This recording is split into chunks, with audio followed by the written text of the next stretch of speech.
At Covestro, we revolutionize the world of 3D printing with support material.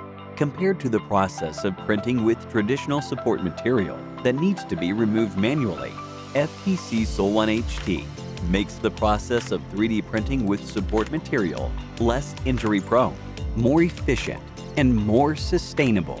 Addigy FPC SOL1 HT is a unique support material in the 3D printing market that can be printed with high-temperature materials while not being followed by a cumbersome and injury-prone manual breakaway process.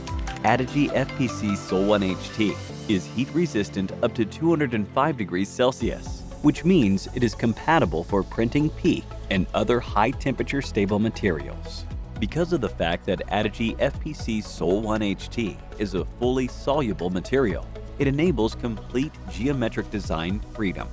After bathing the printed part in a chemical solvent, all support structures melt away. The chemical solvent can simply be distilled and then reused.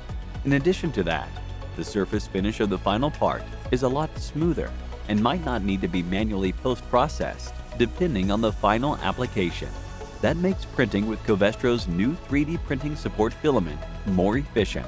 Addigy FPC SOL1 HT, revolutionizing soluble support structures in fused filament fabrication.